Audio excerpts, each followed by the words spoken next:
On today's podcast. Your annual checkup to me doesn't really say a whole lot. It just tells you, okay, at this point in time, nothing crazy bad happened in this segment when I'm seeing you today. But if you really look at longevity medicine, the tests do matter. So it's going to include all your tests that your normal doctor might provide, but it's going to do a full gut assessment. It's going to do a hormone assessment, not just a blood test. It actually will do saliva and urine metabolites.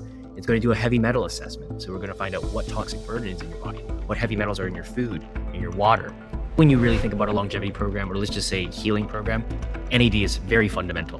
What is NAD therapy? Why is it crucial for longevity? We never run out of NAD. We just don't have enough. That's why we get sick. That's even why we can get cancers. If you're a healthcare provider tired of just treating symptoms and ready to dig deeper into the root causes of health issues, the Vibrant Wellness Podcast is for you. With insider tips, expert interviews, and the latest in biotech research, this podcast will take your patient care to the next level. Hello, and welcome back to the Vibrant Wellness Podcast. I'm your host, Jen Rivas, here with my clinical backbone and friend, Dr. Emmy Brown. Today, we're exploring a topic that's at the forefront of everyone's mind, longevity. And who better to guide us through this intricate world than Dr. Halland Chen, also known as the Longevity Doctor. Dr. Halland is here to debunk myths and share groundbreaking insights into living longer and stronger. He emphasizes actions over medications, highlighting how our daily choices significantly impact our health and lifespan. We're diving deep into the four cornerstones of health: inflammation, stress, immune system, detox, and mindset, and understanding how each plays a pivotal role in our aging process. And for those of you who love to dive deep into the mind, Dr. Halland is also going to share his expertise on mindset and introduce the concept of the 5 H's and how they apply to longevity, along with the cornerstones for a long and fulfilling life. If you're looking to add not just years to your life, but life to your years, then stop what you're doing and settle in for an eye-opening and groundbreaking discussion. Welcome to the pod, Dr. Halland. Thanks for having me. Great to be here. We're so glad to have you, Dr. Halland. And I want to start off with knowing a little bit more about your background. I know you transitioned from physical medicine and pain management, and primarily you're doing longevity right now. Is that right? Yeah. I would say philosophically, I was always about how do you heal the body and actually doing root cause medicine. So my background's in essentially PM&R, which is physical med rehab. We work with people who had strokes, spinal cord injuries, traumatic brain injuries. And then that led to doing a fellowship in interventional spine. And so that's pretty technical. We were doing minimally invasive procedures, but at the core of it is always about how do you solve someone's problem. In this particular case, it was pain, but a lot of times pain is just one component of why the body's not working. And so very early on in my career, I realized I didn't really want people to be on medications in the sense that, sure, if it's life-saving and very necessary, but a lot of these people were just on chronic meds. And so I realized something was wrong. And just from my own personal journey of wanting to actually get people better and not just having them stuck on medications and not solving the problem, I would say this functional medicine / longevity medicine actually just became integrated into the practice pretty naturally. So it wasn't like I would say I'd left pain management per se. It just became more of the dominant thing that people wanted because we still solve some pretty complex medical problems. I would say what we're focused now on is the functional medicine side of things and then obviously the longevity side. It's a great way of looking at it. I'm curious, Dr. Halland, you are obviously walking the talk. You look like you're in great physical shape. Was there ever a period of your life where you felt unhealthy, or did you always sort of keep that high and tight? No, I think that's part of always everyone's story, right? I was in New York City. I started a very busy pain management practice. And I remember one time, I had switched to being pescatarian for a few health reasons and whatnot. And I was lifting weights. And so, you're trying to get increased amount of protein through either fish or soy. And I ended up developing food allergies. And I didn't know it at the time because I was getting extremely bloated. It was uncomfortable to eat. And I love to eat. Like I'll eat 5-6 times a day. There's no, and I'm in New York City. So you can imagine the options. And it was just super uncomfortable.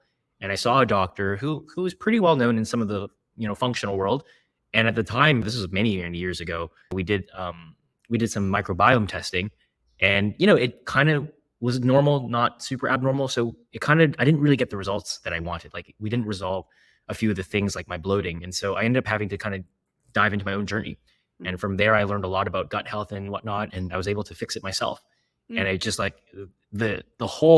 it's just such a big paradigm shift to like not even enjoying food. And you used to be able to eat 6 times a day to now I can actually eat whatever I want. And it just turned out it was a lot of food allergies, a little bit of some microbiome dysbiosis back at the time. I didn't know what that was because we're talking over 10 years ago. So, I think this has always been a problem for people in the sense that we're given sort of like a diagnosis that's not clear. For example, some people may get a diagnosis of IBS, which stands for irritable bowel syndrome, or things like that, or they might say it's stress related, but there's actually a clear cause. And in this case, I had some allergies to certain foods. I was actually allergic to soy, right? And so here I am thinking I'm eating healthy by being pescatarian, and then that was actually not making my health any better. And so I switched back. I got into other types of foods. I reincorporated meat again, and I really got into great shape after that. So I think it always started off with my own personal journey, because these are not things that are taught in medical school. There's no formal residency in actually functional medicine per se, right? Longevity medicine isn't a thing where people get trained in. And so because of that, you're really not in this space of thinking about this root cause medicine type thing. And that leads me to my next question, Dr. Holland, which is you've created somewhat of a framework, I believe, with the 5 H's for functional medicine. And I imagine this helps other practitioners understand where we really need to start foundationally with a lot of these cases. Is that the case? Correct me if I'm wrong. And would you mind walking us through that? And how did it come about? Sure. I would say it's about teaching. I've always been very academic. I've done research papers and I like to publish. And I think the framework is not just for practitioners, it's also for people just to kind of think about it on their own, right? And I'm a very big fan of the answers are in the questions. So as a patient or client, if you know better questions to ask, hopefully your provider can answer these questions. And as a provider, knowing these type of things, or at least reframing it, because I think in medicine, you're basically in your silo. So if you're a GI doctor, you may not know about endocrine, or you may not know about pain management, et cetera, which is fine. That's just how medicine's taught. But I think things are very integrative now. So I think it's very hard to ignore the fact that you can't just be on one page of treatment, right? If someone is stressed, it's not because they need to see a psychiatrist and be on anti-anxiety meds, right? It's really more a combination. They might be stressed because their cortisol levels are dysregulated. They have sleep imbalances. They have hormone, a bunch of things that could go wrong. So I would say the framework, yeah, I mean, it's quite interrelated. And I think in medical care, we don't integrate a lot of these systems because it is an insurance-based system, and I think obviously there's positive aspects of it. There are things that get covered. And then the downside is that sometimes it's not as fast as where we need to be. And that means the current levels of treatment modalities that are available to us haven't been widely adopted because, insurance companies haven't really approved them. So you might have things that make normal sense and you should do it, but the insurance company doesn't have a particular billing code for it. So that being said, a lot of the 4 cornerstones are really based on what do these interrelated systems do to each other. And so it's based off of 4 things. It's inflammation in the body, it's detoxification of the body, it's the immune system, and it's stress. And so each 4 of these things represent certain aspects of your health. Inflammation in general could mean a lot of things, right? But we're talking about cellular inflammation. And in particular, if we were to focus on a system, gut health, right? Your gut's highly inflamed. That's why we often hear a lot about leaky gut now. I think that's become more popular than let's just say IBS, which IBS is just a general term for irritable bowel syndrome, meaning we have something in your gut. We don't know exactly what it is, but take some pills and maybe you'll get better, right? Symptom support, really, yeah. Yeah, exactly. Support, right? And a lot of medicine is supportive care, but that's again, you're really doing disease management versus disease treatment. And so the idea of disease treatment is actually, I wouldn't say it's novel. It's just the fact that in the functional world, everything's related. So inflammation interrelates to detoxification. So detoxification is really about heavy metals in your body. I think a lot of us actually take on a certain amount of toxin load, whether it's heavy metals or glyphosate, pesticides, things that are in your food or in your water. And then from there, your immune system. So your immune system is a very big regulatory system of how you can manage stress, how you combat infections, how you heal. Stem cells are interrelated to your immune system. And then last but not least, we have stress. And stress is both a combination of how you feel, but it's also neuroendocrine. So your nervous system, which is a balance between fight or flight, which is sympathetic, parasympathetic, and then it's also endocrine, because there's a lot of endocrine disruption right now. People are going into early menopause. I've met people who are in menopause in their late 30s, which is not normal. We're meeting people who are young men who have very low testosterone levels, who like in their 30s and 40s have testosterone levels of people in their 60s and 70s. So something's not right? So that's kind of how this whole framework came about, and it interrelates. And so I kind of have this graphic where it's like a 4 cornerstones, but then it's like a pyramid. At each of the cornerstones, they all interrelate. And at the top of it is mindset. And so mindset is this what I call longevity mindset. And there are certain things that govern how you actually approach your health. And it's a combination of, I can get into it. It goes into the 5 H's, and they all stand for something. But really, it comes down to how do you actually adopt this longevity mindset? And it's not even really just about living a long time. It's kind of like, what are these things that actually make your life in balance, where you feel grounded, you have this solid center stone of home. Yeah. I actually did watch the interview with Jim Quick, who I love Jim Quick too. And I did love the graphics that you had. Let's dive deeper into those 5Hs, if you don't mind, Dr. Holland, and maybe briefly explaining them. And then I'd love for you to share some examples of how you apply these concepts maybe into your own life and then into your practice as well with your patients. Sure. Yeah. So the 5Hs is again a framework. And I think the way I approach medicine, or at least wellness in general, is everything's interrelated. Yes, you can do certain things that create positive effects in your body, but when we understand how things are interrelated, that really creates a lot of not only synergy, it creates momentum in your life. So what do the 5Hs stand for? So the first is habit, the second is hobbies, the third is harmony, the fourth is hope. And I have this Venn diagram. They all intersect and it forms your home. And so that home is your emotional home, your mental home, your spiritual home, and then relationships in your life. So if anyone has ever seen this concept of, it's a Japanese term called ikigai. And so the ikigai is this Venn diagram with all these four circles intersecting. It basically says all of these are important aspects to form your home. And so if you're deficient, or let's say your bucket is less full in one area, it does affect your overall wellness. And so I think obviously looking at the graphic is very helpful, but you can imagine if it's like a clock, you have habits, hobbies, harmony, hope, and in the middle is home. And the intersection between all of these things is a bit of a framework. And so the framework for that is attention, action, alignment, and awareness. And so these four things are all what we can contribute to, or actually the things you can do, the steps you can take to build better habits, to have some hobbies, to figure out what brings you harmony in your life, and then likewise, how to become hopeful, and then ultimately build this home. I think it's helpful for people to see these pieces, because if you kind of don't know what you're targeting or what you're shooting for, it's very hard to actually improve one area. It's really about setting goals, right? And so setting these goals is very important. I'm just curious on a personal note for habits. I feel like that's kind of another hot topic, item right now. I've read countless books. James Clear's Atomic Habits come to mind right away. But for you, what is your magic method for creating a new habit or maybe breaking a bad habit? Yeah, I think the hardest thing is consistency, right? Most people, if you do something long enough, it becomes a habit, right? There's a certain amount of time that it takes to actually do habit formation, or let's say even to break a habit, to substitute something. Atomic Habits is a great book to discuss that. And so I think for me, at least in my personal experience, it's really having a morning routine or a set of things I do to start my day, right? And I think this has become a big topic too, because it does interrelate to, again, the four cornerstones.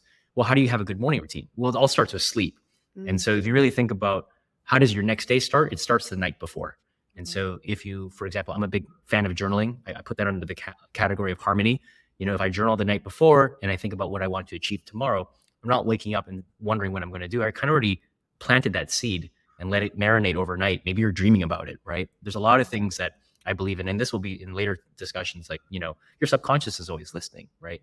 And so I think your habits are also a product of what do we tell our subconscious? What are the things that we show to ourselves and how we show up for ourselves that really make a difference? So beautiful. And I'm embarrassed to say, I think my morning routine has just improved in the last, half year or so. After, and you try things, you go through phases, but just putting out workout clothes, right? Having that visual, or like you said, journaling, Dr. Holland, and going to bed at a reasonable hour, right? So it's not so hard to get out of bed and do those things that you planned on. And it makes a world of difference. It's so true. So yeah, focusing on the morning time, I agree with you wholeheartedly there. And I think I need to see the Venn diagram too. So it really helps to look at it, because once you see it, you can't forget it, is what I like to tell people. And it's basically a framework, especially for people who are visual learners, because it came about, a lot of this is actually from my own journaling. It wasn't like this is all original content. You won't find it out there, at least to my knowledge. I'm pretty sure you can't, because it's from my journal, and I'm always constantly on exploring how I can be better, and then what I learn from my clients, and then how do I apply this from my world to their world. So I think that's the best teacher in life is, what do you learn from your own experience? And if you reflect on it, you really can amplify these thoughts. So it's always constantly a reflection process. But that's kind of what I've also seen, because I've done a lot of interesting things where I've seen a lot of the Tony Robbins stuff. I've read a lot of the books where people are big onto mindset and performance. I'm very involved in both the tech scene and athlete world because, for various reasons, I had a software company way back when. So there's certain key things that you see with people who are high achievers, performers, or people who know how to overcome adversity. It's all the same spectrum, right, of how you get things done. When is this book coming out? I'm imagining there's a book in the works. There's definitely a book coming out. I'm hoping it'll come out next year. At least finishing that process. Awesome. We have a very exciting few chapters that we still have to wrap up, but it's definitely going to come out. There's going to be a combination of the stuff we're talking about today, and then we'll have a few extra surprises in there that will come in. We have research that we're working on, so if we can get it published in time, I can put it in the book as well. So let's transition to a little bit more of that physical side of longevity now that we've touched on the mindset, and I absolutely want more of that. And so I think this is good for listeners to kind of seek more information and look forward to that book. But I know you do NAD therapy, and for listeners who might not be familiar, can we jump into what is NAD therapy? Why is it crucial for longevity? How do you like to use it? Who's a good candidate? All of the kind of high points there. So NAD is very popular nowadays. When I was doing it, I've been doing this for over a decade. Very few people knew about it because it was actually more in the detox world. So NAD stands for nicotinamide adenine dinucleotide. You'll often see it written as just NAD or NAD plus. It means the same thing, more or less. And every cell in your body needs NAD to perform its basic functions. And that's because your mitochondria, which are the powerhouse of the cell, uses NAD to make a thing called ATP. And ATP is that basic building block of energy. All cellular function would stop if you didn't produce ATP. So essentially, without NAD, you would die, right? And so what happens is we never run out of NAD. We just don't have enough. And so that's kind of like that slow aging process, is that you don't have enough NAD to do cellular repair systems. You don't have enough NAD to repair your DNA. You don't have enough NAD to kind of combat infections. And that's why we age. That's why we get sick. That's even why we can get cancers.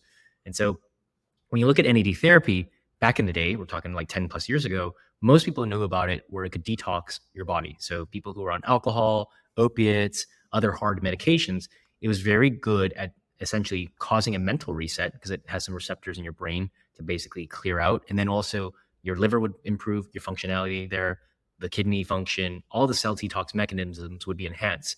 And so when I was doing a lot of my early work with NAD, it was actually, how do I enhance regenerative medicine processes in your body, right? How do I enhance healing? And then from there, it became more popular because I was doing IV NAD as a intervention. It then became very popular with a lot of the supplements that came out.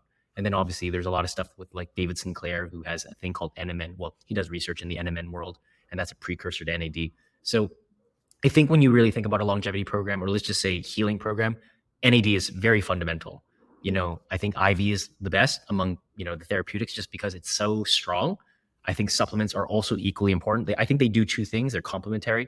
One's basically giving your body a lot of horsepower. One's giving your body fuel. And so the two are interrelated but separate. And then, it goes down to other different routes. Some people have subcutaneous injections. You can do patches. But my preferred mechanism is IV as an intravenous therapeutic, and then oral supplementation as a maintenance. What's the frequency for IV generally? I think it's different for different people. And I think IV really depends on like what you're dealing with. If someone's particularly sick or they're older, I think once a month or every 2 weeks is a great cadence. The IV NAD does take some time. It's not a short IV drip. It can take up to 2 hours, sometimes 4 hours. It's dose dependent. So if you're doing a stronger dose, you might be on the longer side. If you do a lighter dose, you might be under 2 hours. Or some people who I've been doing it for a long time, they can do it in an hour. So your body does get used to it, right? Meaning like there's some symptoms you might feel. Some people feel a little bit of palpitations. If you have a lot of gut inflammation, we see people, it kind of moves their gut a lot. So it kind of promotes that, bowel movement, whatever type thing. Running with the but that's a good thing. Yeah, exactly. But you want your gut to be healthy. You want to heal these things, right? And so I think the whole healing process actually requires intervention if we're behind, right?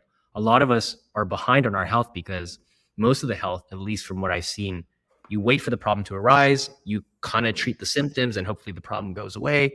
We're talking about fundamentally addressing something before it's a problem, right? And everyone always has one thing, is what I say. You have probably one thing that you haven't really been paying attention to, and you might want to fix it. But you just don't know where to start, because a lot of times in healthcare, they're like, oh, you're pre-diabetic. Okay, just eat better and exercise. And then if you become a diabetic, let's treat you. There's like 5 to 10 things you can do for pre-diabetics, right? But again, obviously I have a lot of MD colleagues, friends, and I'm not saying nobody is not doing their job. I'm just saying the mainstream version of what we see is very reactive in terms of medicine, not proactive. So a thing like NAD, in my opinion, is actually a combination of proactive and basically preventative, and really being, in tune with where the body's going in terms of preventing diseases. I want you to humor me really quick, Dr. Halland, because NAD, correct me if I'm wrong, can help with the aging process, correct? And you mentioned the word regenerative. So I'm just curious for the layman, I feel like, and this was me for quite a while, I feel like longevity and anti-aging are sometimes used synonymously. People are Right. kind of confused about the distinction. Would you mind Mhm. maybe describing the difference in your words of the two? Sure. I think back in the days, let's say 15 years ago, anti-aging was the word. It's like, oh, I want to, do anti-aging. But I think the way I look at it, anti-aging for me is very cosmetic. I think about lasers and skin treatments, and it's not that longevity isn't.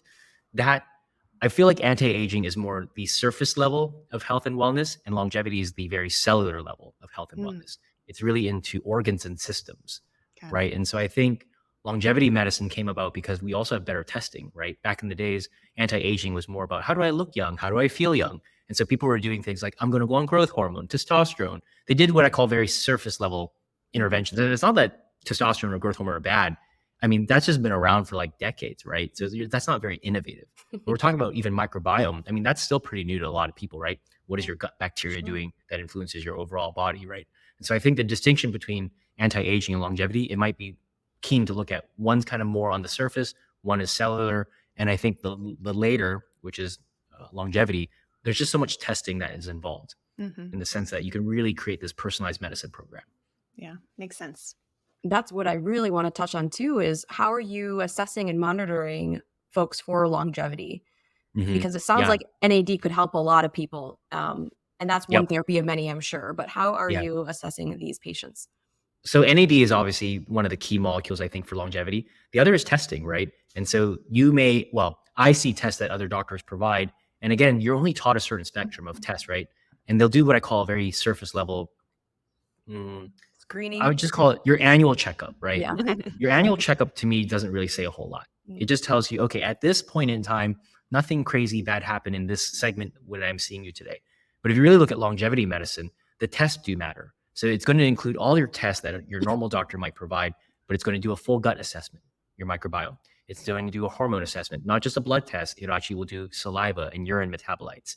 It's going to do a heavy metal assessment. So we're going to find out what toxic burden is in your body, what heavy metals are in your food, in your water.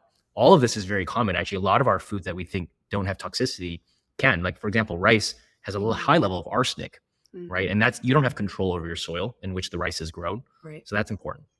And then we're going to do testing that basically can measure environmental toxins and even things like an organic acid test, which measures, how your body's processing things.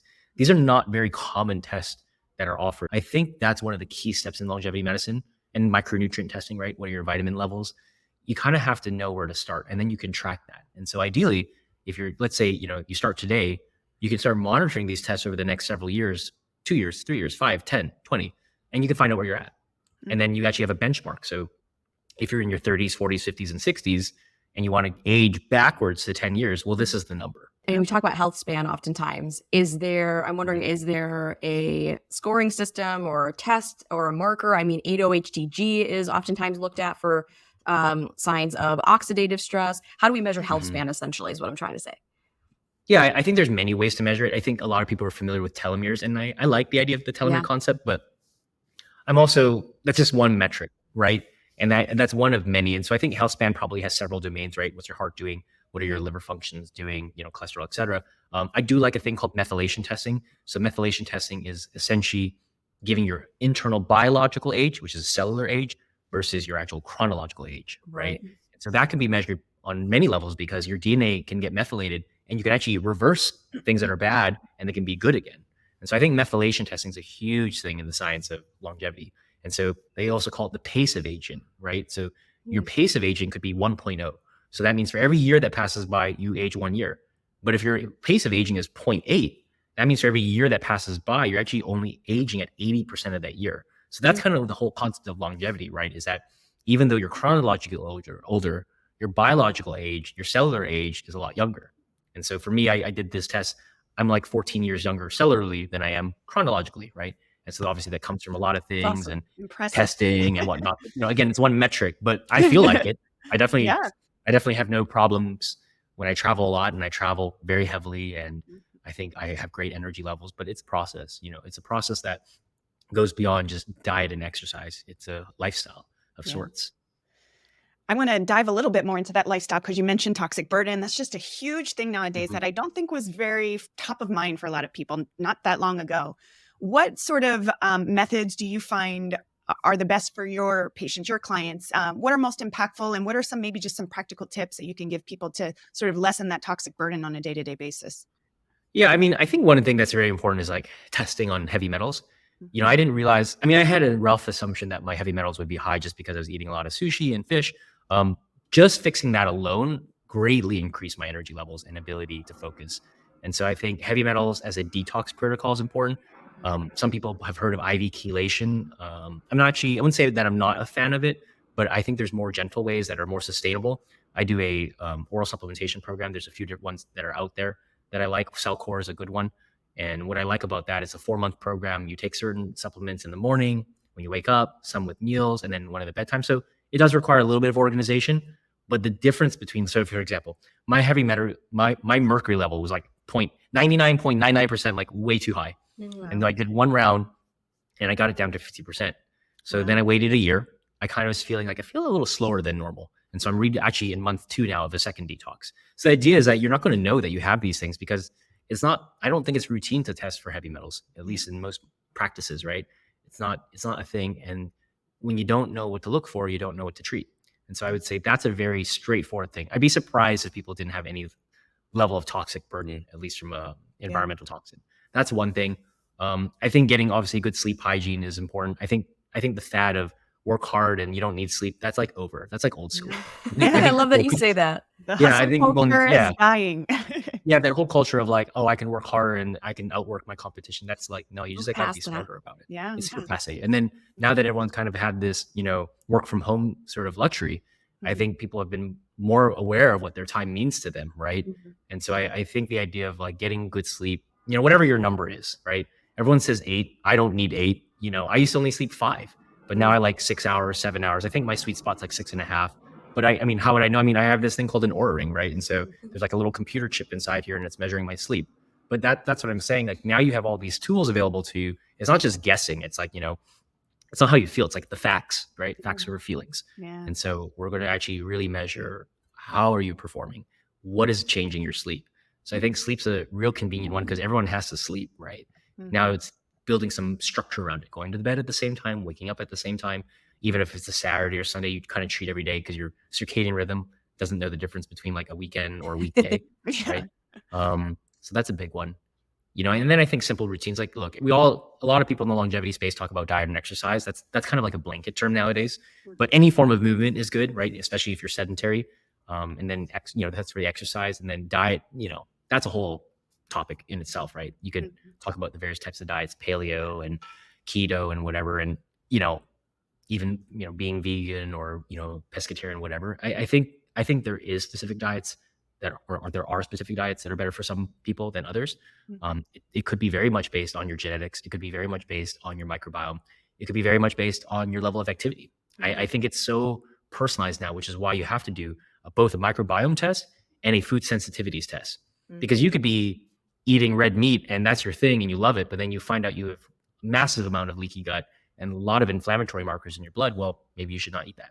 Yeah. Or if you don't eat that, you clear it from your blood for about like 4 to 6 months, and then you can reintroduce it, right? Let the gut heal and then start back on the program. So a lot of the things now are very much, it's also like, well, you can never do that again. It's really, again, creating a guideline, right? Because a lot of people say, oh, like, for example, I'm also gluten-free right now. I love bread, right? And I love all the other things associated that involve baking, of eating things that are baked. But the gluten was causing a lot of inflammatory gut for me. And so it showed on all my markers. So even though I don't think I felt it, I think my body is not even the numbers show my body's experiencing it. And so why am I going to wait for this inflammation to cause a bigger problem or digestive issues that I can't fix when I can say, okay, I just have to be gluten-free for the next 6 months, 9 months, fine, deal. Yeah. You take a break.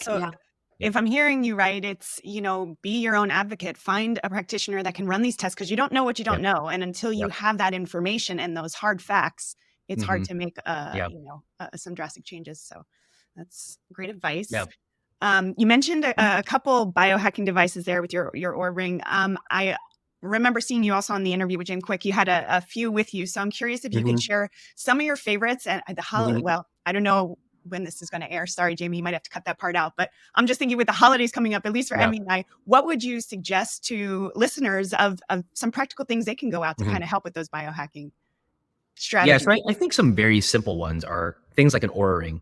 And Aura Ring basically tracks your sleep. So you know your deep sleep, your REM, how much restful sleep you're getting, your HRV, which stands for heart rate variability, that tells us is our body in rest and digest or in fight or flight. So I think that's a really straightforward one that is very accessible.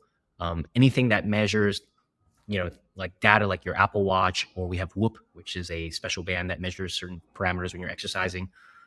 Those are great too, and I love wearable devices. So anything that's like a wearable device, like Fitbit, even if you're just tracking how many steps you do in a day, makes a big difference, right? That comes back to the awareness. So back into that longevity mindset.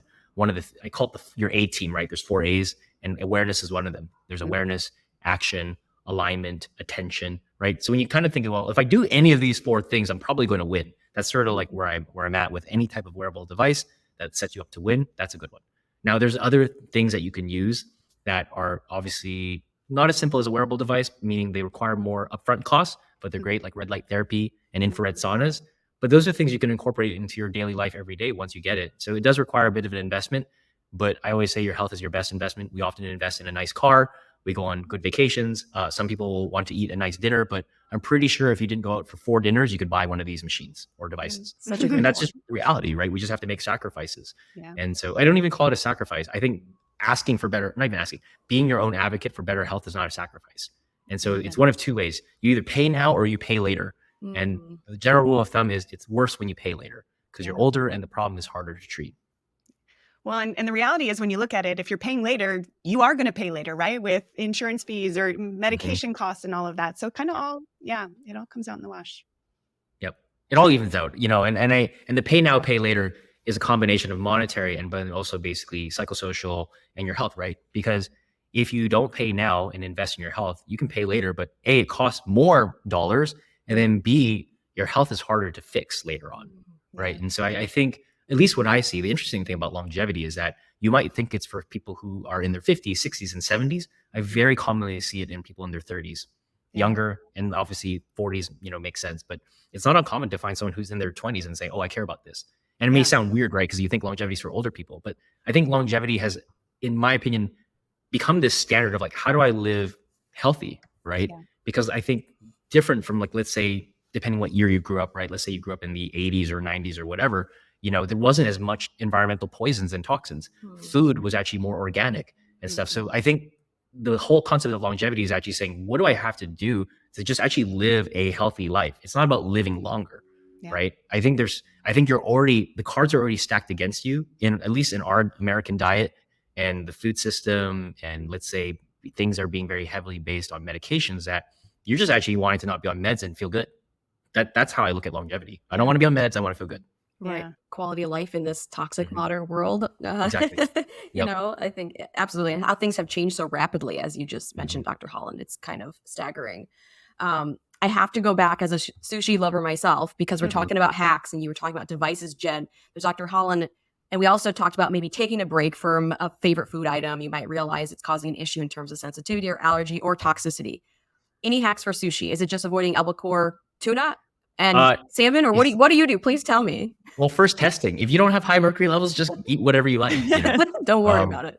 You don't have to worry about it. It's not an issue. The other thing is obviously the bigger fish have higher levels of mercury. Yep. So they'll usually say fish under 10 to 12 pounds, small fish don't have it. Without getting into the rabbit hole of microplastics, a lot of the fish are already eating and bathing in microplastics, right? Because all these plastic bottles end up in the sea. So kind of, to touch back what I just said, it's not because people aren't trying to be healthier. Your environment is literally working against you. Right. Again, you can't control the fish in the ocean swimming in the microplastic, eating all this stuff. You can't control your organic rice, but it's grown in high arsenic level soil. So you have to have that awareness through testing. And so I wish there was an easy hack for sushi, but it's just, testing frequently. And so how often should you test? Minimum twice a year. The whole idea of like doing your annual physical is silly to me. It's like, what are you going to learn in 1 year? Meaning like if your doctor or whoever you see only sees you once a year, I don't think that's enough anymore because it's like basically checking on your kid to see how they're doing in school once a year. That's crazy when you put it that way. It's such a good point. Right? But that's what we do for our health. Like, well, I've been kind of neglecting my health and I'm just going to check up on it once a year. Get it over with. It's kind of like most people don't even like to do that. Yeah. The only time, well, I'm not going to say only time. What I see sometimes is people only pay attention to their health when it really inhibits like what they can do next. Yeah. Right. Yeah. Oh, I have really bad heart disease and it's hard for me to walk up the stairs. I should do something about that. Yeah. Nope. You should have done Right. something way sooner. Yeah. It's the reactive model, right? As opposed to Exactly. prevention. Yeah. And I like what you said about like it really has become, and I feel like these younger generations, also because they're just exposed to more information via social media and everything, like it's trendy right now. I hate to use that word, but longevity and biohacking and just wanting a better quality of life is what these kids are interested in. I love it. I think it's fantastic. So yeah, I think people value experiences now. I think the idea of having good experiences in your life makes a big difference for you. And so I think people do value their health more. And again, it really comes down to knowledge. Something I was going to say earlier is that I think the older generation is more symptom based, because if you have heart and chest pain, well, that's a piece of knowledge. Something's going on with my heart, right? But the reality is there's other things that if you were looking at and you had the awareness and you took action on it, you pay attention to it, you're actually going to say, well, there's actually these other signs and symptoms that my heart's probably not going in the right direction. Like, I'll give an example. Connected. I started a meal plan because I was actually trying to get into a certain level of fitness. And so what happens is you have to have about like 1 gram per pound of protein or whatever. But 1 gram of protein for every pound you weigh. And so I was like on a heavy protein meal plan, but actually it raised all my LFTs. My LDL went super high and whatnot, but why would I have done that? It was a very organic meal plan, but the macros were off, right? So the ratio of fat to protein to all carbs, et cetera, was completely off. So I wouldn't have known it. And it would just been a silent killer for me, right? I was just gotten heart disease. And so you wouldn't even know. And so I stopped the meal plan, and then I'm starting to take a few supplements. Like, then I have friends or colleagues that are like, oh, did you go on a cholesterol med? I'm like, no, I switched the meal plan and I went on certain supplements to lower my cholesterol. Like that's kind of like the mentality. It's like, oh, your cholesterol's high, get on this pill. And I'm not saying I'm anti-pills, obviously. I'm just in this example highlighting sort of like, I think what we're used to, and I think what's emerging. And so I think what's emerging is really this whole concept of lifestyle and lifestyle medicine, longevity medicine, whatever words you want to use. I think they're all relatively synonymous. Yeah. Well, I'd be remiss if we didn't take the opportunity with having a longevity expert here. I would love to know if you wouldn't mind sharing, kind of walk us through your day. How are you incorporating these habits throughout your day? And maybe we can glean just a little bit of wisdom from you. Sure. So I'll kind of start with like the basic framework of what a goal is, right? So the goal would be to wake up early and go to bed early, right? Because if I know my start point and my end point, then I can fill everything else in between. So an ideal situation would be go to bed by 10:30, 11, get that 6 hours. So wake up by 5 or 6.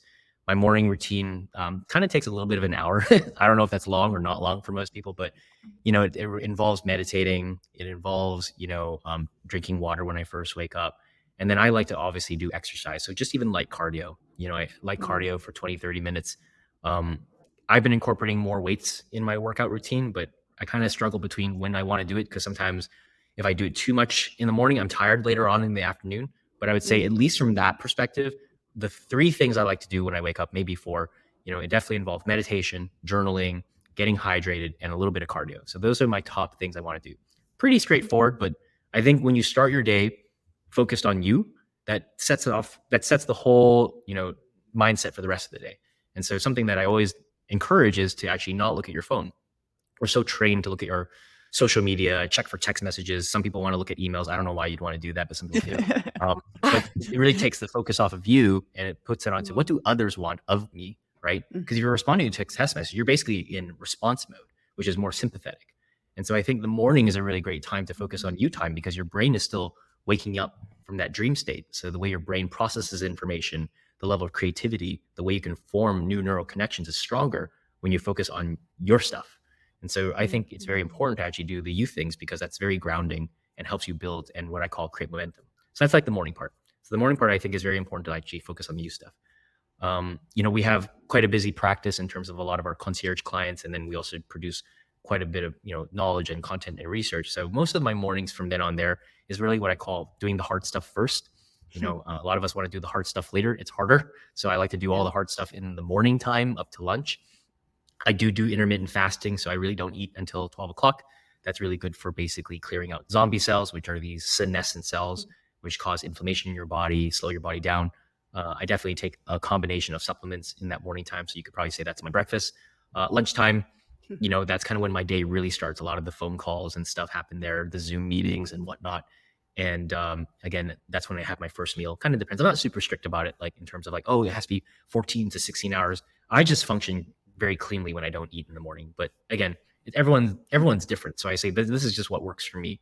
But I think when you look at things from a longevity standpoint, there's again these four buckets, right? These four cornerstones. Is it inflammation? Is it detox? Is it my immune system? Is it handling stress? And then the fifth one's mindset. That kind of runs all day. And then the afternoon basically kind of comes into like, when do I work out? There's a lot of research now that, muscle mass and lean muscle is a very strong indicator of longevity, right? And so I think most of us try to work out, but it's hard, right? I think everyone's life did get a little different post-COVID as well, because for a long time you couldn't use gyms and whatnot. And a lot of people set up home gyms. I have a home gym that I really like a lot, and I use like a tonal machine, which has these programs. So I think as long as you incorporate some sort of like resistance training, you're on the right track. And then the evening just as a combination of like sleep hygiene, right? Meaning like winding down sooner than later, so that your body knows, hey, it's time to sleep. So to some degree, I like predictability. My life has sometimes unpredictable factors we manage just because we do a lot of traveling for research and things like this, like podcasting and interviews and whatnot. But this framework's relatively simple. I would say one of the key things though is definitely structuring your morning so you can focus on you. And obviously that's harder if you have family obligations, or maybe you have certain work obligations or children and things like that. But I think even dedicating like 30 minutes to an hour every day is massive. Because if you think about an hour a day times 365 days, and I think if you divide out all the math, an hour a day like literally equals like weeks of self-work, like work weeks. And so when you break it down like that, it's a lot, right? Like what can you do with 365 hours? You can do a lot. You can learn a new language if you wanted to. Absolutely. I love that.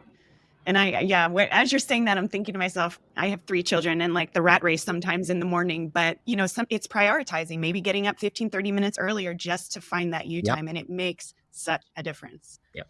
Yeah. And I think that's kind of why the mindset framework is very important, right? And that's why, again, if you look at the graphic, but let's just take the A team, right? There's also a thing called the 4 horsemen. And the 4 horsemen are the things that basically detract you away from your longevity. So the 4 horsemen are chaos, imbalance, being disconnected, that's with yourself, and uncertainty. And then the opposite of them are, attention, action, alignment, and essentially awareness, right? And so if you could kind of break down, in my life, these 4 things will cause problems, but these other 4 things will fix it. That makes it doable, right? So no matter what your situation is, whether you have kids, work, social pressures, et cetera, family, things that you have to deal with, you always will have to find time. And I think time is the most important thing that we're all trying to get, right? What is the concept of longevity? It's about time, really, right? Some people look at, I want more time at the end. I was saying create more time right now, right? That's that whole health span concept. So if you did 15 minutes a day, yeah. Because what are you going to do with all that time at the end? I mean, maybe a lot. I wonder now. We're on the same page. Mm-hmm. Well, we're coming towards the end here, Dr. Halland. You've given us so much wisdom in this short time span, so much insight. And I have to know, for our listeners, practitioners, and health seekers alike, where can they learn more? You mentioned your book is coming out. I'm very excited about that. Hopefully sometime next year, you said, right? But what about practitioners who maybe want to learn more about training in longevity and also lay people who want to learn more about how to take hold of their health? So we're very active online. Obviously our website's a great place to start, drhalland.com. So that's drhalland.com. And then Instagram and obviously TikTok is a great place to find content as well. Same user handle, Dr. Halland. And, we have things that we want to set up, like little mini master classes, especially for the 5 H's. Anyone who attended my most recent keynote in Miami all got a complimentary registration to sign up for our longevity mindset program, just as a little thank you gift for whoever attends it. So whenever I do these conferences, by all means, definitely try to sign up. We have a lot of, bonus material for people who come to show up. And for practitioners, a lot of it, what we do is we publish online. And so I'm happy to share with it. It's just really reaching out. We like to work with people who are proactive and care about their health, and we support that. I always call it like the longevity fam, and I really mean it. If someone's in this longevity community and they believe in this, it's just like what happened in the fitness community. Fitness wasn't this big thing like 15 years ago, like it is now. And now there's whole things and movements around it. I think longevity is that same concept. So, we're very, very much in being supportive of this community, and we're dialed in online. We appreciate that so much. And it seems like you're way ahead of the curve in terms of not just winding in the physical aspects of longevity and monitoring that and assessing that for your patients, but the mindset. As you said, it weaves throughout all of it. So thank you so much for sharing your wisdom, Dr. Halland. before we sign off, would you humor us in doing our 3 rapid fire questions so we can learn Sure. more about you a little bit personally? Beautiful. Okay. All right. I'll take the first one. What's one indulgence, whether it's a favorite treat or pastime, that brings you simple joy? I mean, always, I just think food. So I mean, Same. all sorts of different food. I don't know. I like everything, but like maybe certain sorbets or ice creams or non-gluten heavy items. We're a gluten-free house, so I miss the bread. Yeah. But there's better options out there now. There's great so. substitutes. But look, if you go to like Europe, without digressing, like I don't have any gluten problems with the food in Europe, Yeah, which kind of like it's true. gives you a little bit of a hint about why food is so overprocessed here in America. Because before going gluten-free, full disclosure, I went to Europe and I went to Paris and I said, I'm going to eat everything gluten because this is my last shot. And then I didn't have any Same problems. here. So I was like, this is Interesting. interesting. I actually lost weight, which is the irony. I'm going to move to Paris. Oh gosh, I love it. All right, second question. What hobby or activity do you enjoy that maybe most people would be surprised to learn about? Yeah, that's a funny question. So I talked about these, like, the 4 horsemen of longevity, and I talked about these 5 H's. Actually, ironically, my bucket that needs more filling is hobbies, because I do a lot of traveling and I work a lot. I take care of a lot of others before I get a chance to even have enough time for my day for myself. So I'll list to you the hobbies I want to do and that I haven't been able to get to. Definitely want to learn. Yeah, I definitely want to learn the piano. I'd love to become more fluent in Spanish and French. I think, I don't know, I like the idea of like just jump rope. There's a lot of cool jump rope stuff that I've seen out there. It's great cardio. But the fact that I've seen someone like do this, like, what is it called? Like shuffling, which is this type of dance while jump roping. I'm like, wow, that's a high level of coordination and skill. So I want that skill. I like the idea of having more skills. So I like it. Those are all good. We're going to hold you accountable now next yeah, time you're back. I was going to say next year. I got to carve out an additional hour out of my day for that. That's right. There you go. Well, it'll be worth it, I think. Okay, last one, Dr. Halland. When you're not immersed in the world of wellness and medicine, what's your favorite book genre or movie genre that helps you unwind and escape? I mean, I'm always reading about wellness and science. I guess that's it's what interests you, right? Yeah. It's like maybe I should read more like fiction, but I just think it's very intriguing what everyone's like writing out there. Because like here's someone who put 20 years of knowledge into this one book that I can just read. That's super intriguing to me. And so for me, I'm always thinking about this because, it's important. I like to apply it to my own life, and then I like to teach it. So I think that's why I wanted to write this book, is that I've probably been always like this natural teacher. And for me, it's really important to like share knowledge. And I think it's that weird art form that I wouldn't say there's not enough people reading. I just think we're so used to watching everything now on our smartphones and online that reading, I think it is coming into a maybe new renaissance because there are good books coming out. But I also think it's kind of like this art form where you're kind of having this divide where some people just want the fast answer and they're just jumping on the bandwagon, and everyone's like this keyboard warrior commenting like they're an expert. But did you actually read the book to understand it? So I think that's why I really like more of this health and science stuff, because I still have to vet it out myself. Just because I saw it online, that doesn't mean it's true. Yeah. And you're truly passionate about it. So it is part of who you are. And so you are doing that in your free time because it truly interests you. I mean, it's all I know. So I think it just becomes such a part of your personality, I mean, I know other things too. I mean, I have a background in software and stuff, but it's all health related. I got to ask Dr. Halland, audio books or are you reading? Because I'm reading. Read my mind, Debbie. That was going to be my follow-up question. Both. I was like, if an author narrates it in their voice and you can read along, I think that's like the best experience, right? Because it's both audio and visual, so you retain more, right? And it's kind of nice, especially if some authors are very prolific also online. It's actually nice to hear their voice read their content because you retain it better. So I'll usually do both if it's an option. Brilliant. And I take a lot of notes though. Yeah. Okay. It helps retain the information, right? I was going to say, now we're talking about cognitive function and we can weave in longevity to this too, but I know. And we didn't get to dive into like the subconscious mind, but that would be a whole other topic. I love it. Oh, so much stuff. Yeah, that's definitely chapter 2 for sure. Oh, I love it. I can't wait for your book to come out, Dr. Halland. Is it in the book? Because I assume that will, I think you're referring to maybe a second podcast, which would be open to. I hope you meant literally the book. There's definitely going to be more than one book. I'll give that little clue. So I have a lot of information that I want to share from the last 15 years. Oh, more than just one book will hold, I'm sure. I think it's important to keep things within a category, but I think definitely, where things will go is it is about mind-body connection, and I think there's not enough of that. I mean, we're barely struggling keeping up with our body, right? And now that mental health is such a key topic these days, I think it will very much be a very big indicator of how long we live. Actually, this was I'll wrap up with this. There was this 85-year Harvard study. And so that's a long time, right? 8 decades, they followed these people and they said, here's the number one thing that keeps people happy. It's positive relationships, right? And so when you think about that, that all starts in the mind, right? It's like the mind and heart, right? They're interrelated. But, it's very hard to have a positive relationship if even the relationship you have with yourself isn't so hot. So. That's so true. So well said. Thank you for that. What a great way to end this podcast. Dr. Halland, I can't thank you enough. I had so much fun with this conversation and could definitely talk to you for hours longer. I know you mentioned some of your handles. Did we actually give them the website and your Instagram? You did, correct? You can do drhalland.com, and then also that's the Instagram and TikTok handle. So awesome. It's with an A, though. With an A, yes. We'll make sure that's in the show notes for those of you who are listening. So make sure to check that out. And can't thank you enough. Until next time, listeners, stay vibrant. Great. Thank you, everybody. Thank you so much for being here today. Don't forget to leave us a review and subscribe so we can continue to pay it forward together. And remember, the key to longevity is knowledge. Keep learning, growing, and tuning in to the Vibrant Wellness Podcast to discover the latest insights and strategies for optimal health. Join us again next week. Just a reminder, this podcast is for educational and informational purposes and is not a substitute for professional medical advice, diagnosis, or treatment. The views expressed by guest and host are their own and do not necessarily reflect the official policy of Vibrant Wellness. As always, consult your healthcare provider before applying any recommendations that you heard here today.